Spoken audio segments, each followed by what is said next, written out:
అత్యధిక జనాభా కలిగిన దేశంగా పేరుగాంచిన చైనా ఇప్పుడు మనుషుల కోసం వెతుక్కునే పరిస్థితి వచ్చిందా? అవును, చైనాలో జనాభా బాంబు పేలుతోంది. జనాభా సంక్షోభం ముదురుతోంది.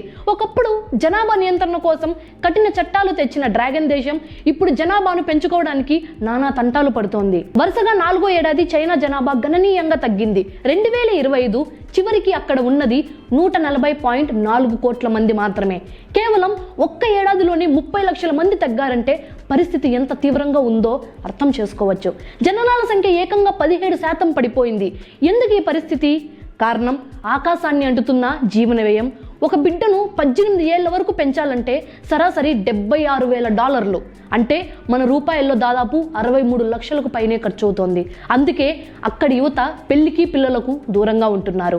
దీన్ని అడ్డుకోవడానికి చైనా ప్రభుత్వం షాకింగ్ నిర్ణయాలు తీసుకుంటోంది. జనవరి 1, 2026 నుండి కండోమ్స్ వంటి గర్భ నిరోధక సాధనాలపై 13% పన్ను విధిస్తూ రూల్ మార్చింది. మరోవైపు పిల్లల సంరక్షణ, వృద్ధుల సేవలు మరియు వివాహ సంబంధిత సేవలపై పన్ను మినహాయింపులు ఇస్తోంది. దీనివల్ల ఆర్థిక వ్యవస్థపై ప్రతికూల ప్రభావం పడుతుందని నిపుణులు హెచ్చరిస్తున్నారు. మరి ఇన్ని ప్రోత్సాహకాలు ఇచ్చిన చైనా జనాభా పెరుగుతుందా? ప్రభుత్వ ప్రయత్నాలు ఫలిస్తాయో లేదో వేచి చూడాలి. మీ అభిప్రాయాన్ని కామెంట్ చేయండి. మరిన్ని అప్డేట్స్ కోసం మరన్ టీవీ తెలుగు ఛానల్ను సబ్స్క్రైబ్ చేసుకోండి. I'm your Shalini Priya.